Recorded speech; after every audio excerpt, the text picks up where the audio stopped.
today's video, I want to talk about joinery and specifically the butt joint. What is a butt joint? A butt joint is when you have a piece of wood next to another piece of wood.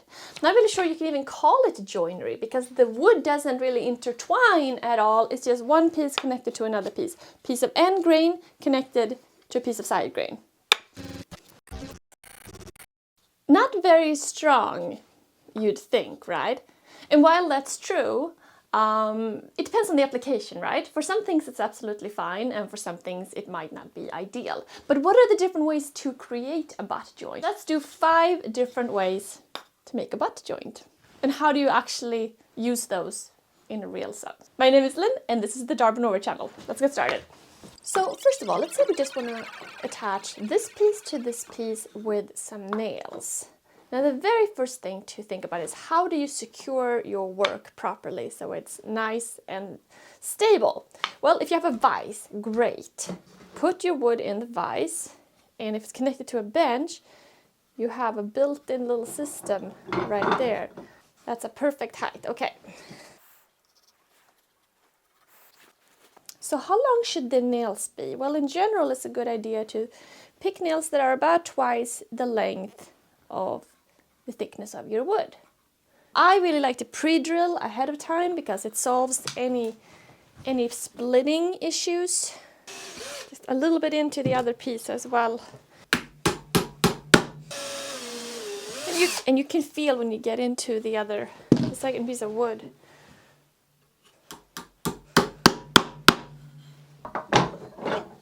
Nice and clean. Now you may say to yourself, I'm never going to use that, that does not seem strong enough. But this box right here, I made 2 years ago using only wood and nails. No glue, nothing like that. It has held up great. When you have something like this, a box, where it is reinforced, the corners, there's like more to it than just like, it's not just 2 pieces together, right? It is within a structure, right? A whole unit. Nails works pretty good, surprisingly so actually. Now, next option, securing with screws. And you can obviously just screw with regular screws all the way down. Sometimes though, you're in a position where that's not really practical. You may not have access to this side, and so you want to be able to connect these pieces from the inside. How would you do that? Pocket screws. So what is a pocket screw jig exactly? Now if you didn't have a jig, I mean, what you're basically trying to do is to insert a screw at an angle like this. So it goes in at an angle, go through the wood and into the other piece of wood. So in at an angle. Now this is actually rather challenging to do on its own.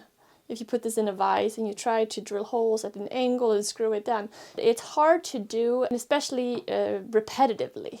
That's where a jig like this comes in handy. Now these come in different configurations. Here we have like a little mini one that you can secure to the workpiece in weird angles, can be handy at times. So first of all, let's decide what screw size we're using. Okay, we're going to use this one. This one has already been set.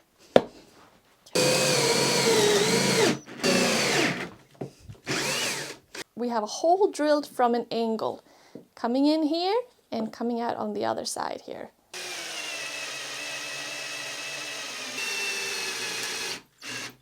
What's useful about this is that it screws, right? So you can remove them if you need to, if you messed up or whatever. I also think that pocket screws are really handy sometimes when you're building something and you might not have access to the other side and you need to go in a weird way, then they can be really handy.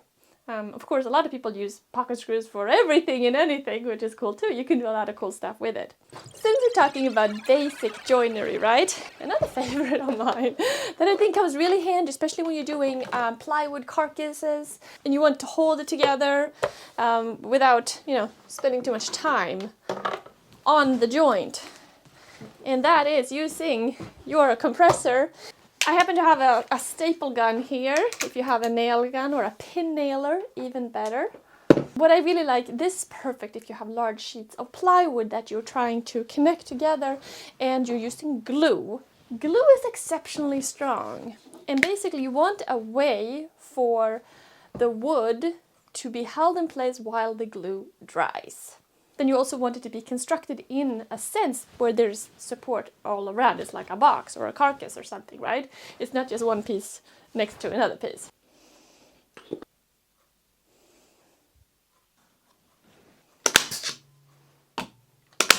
And you may say like, whoa, nail gun and glue, really? Well, actually, that's what this one is made out of. That's how I constructed this carcass, and it's been really great.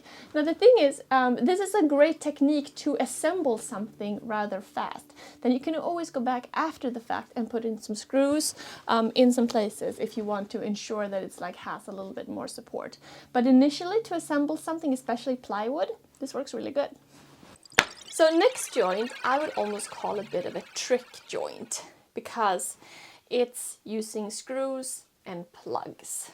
Now, to create this joint here, we need dowels or plugs, a drill bit that matches the thickness. We need some screws and a drill bit that matches this screw. I also have a thinner dowel that I was thinking about using first, but the screw heads are actually larger than this 1/4 inch dowel, which is why I'm going with this 7/16 inch one instead, which is a bit on the large side, but whatever. Let's just tape our drill bit so we know that we're not going in too deep. So this is a brad point bit, which is really nice for a situation like this, where you want to be able to find that hole just right here.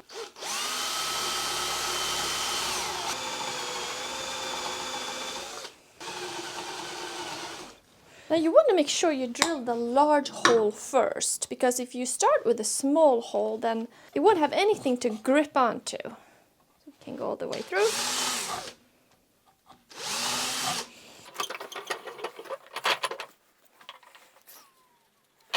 Your fingers can feel up to, I think it's like a 1/1000 or something, 1/1000th of an inch. So it's really your best friend in terms of lining things up perfectly. So we'll go down. Just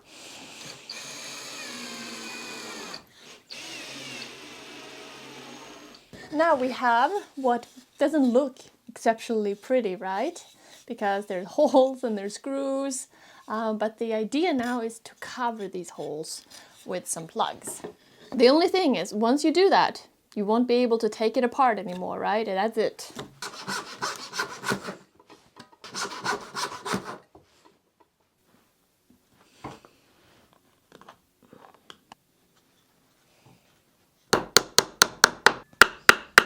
And then we just wait for this to dry a little bit, and then we can trim this with a flush cut saw or a chisel or whatever.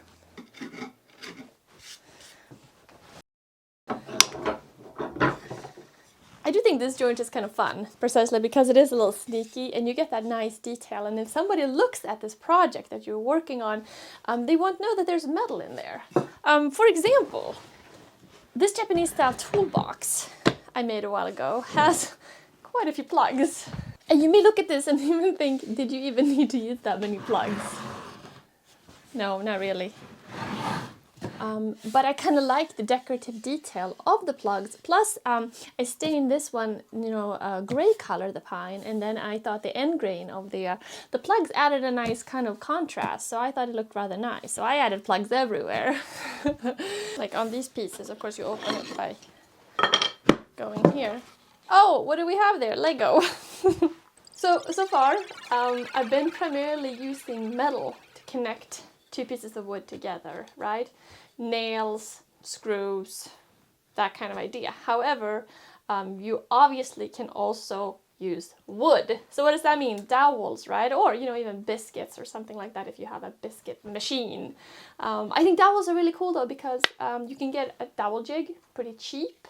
You can get dowels really cheap. They're not like expensive to buy, some dowels you can make your own. And you really have a lot of flexibility in terms of sizes and all of that. So how do you make a dowel joint? I actually use dowels quite a bit in terms of like furniture when I don't really want to use pocket screws. Sometimes pocket screws feels like, would prefer to use wood, right? And that's when I think dowels are a really good idea. So if you have a jig, great, you're going to get more precise results. right in here I don't have a jig, so I'm just gonna kind of go ahead and share how I would do it without a jig. So we need a dowel, and we need a drill bit the size of the dowel. So let's do a half point on the piece that we're going into. We'll mark that. Now the key when you're doing this without a jig is to measure precisely.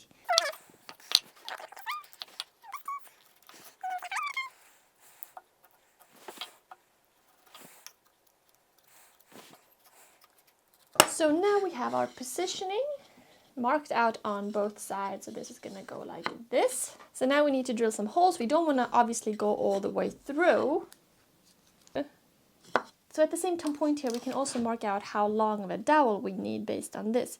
So let's go 2, and then we'll reduce just a little bit, because you want to leave a little bit of room inside that gap for glue so it doesn't break the joint. So we need 2 dowels of this size. Of course, you can buy pre-made dowels that come in different sizes. But sometimes it's nice to make your own, because that way you can create them however, big you need them to be. Okay, got a little glue.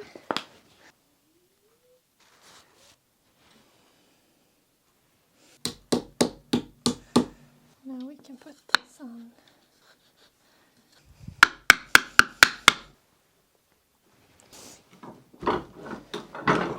Now this is a nice joint, I think, because it's an invisible joint, right? You don't know what's inside, so you can't see any screw marks, any nail marks, any plugs, nothing like that. It's just the wood connected to the wood.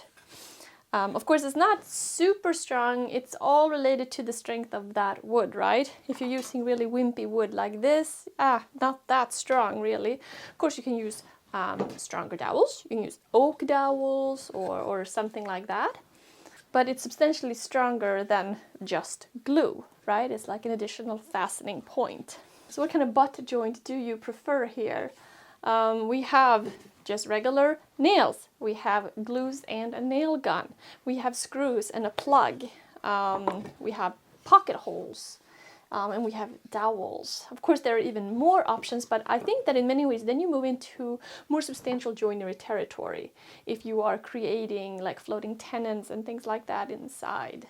You're going away from very simple techniques to more complicated ones, which are cool too, but not quite the same thing. Now, I've used these joints for a lot of practical projects. So I think that's worth pointing out, that this is not just like, something you can do. They're actually really useful. And sometimes, or often, it's actually quite unnecessary to spend a lot of time and effort onto making complicated joints when it's not needed. So, thanks so much for watching. Let me know which one is your favorite in the comments below, or what you like to use in these situations. So, thanks so much for watching, guys, and I'll see you soon.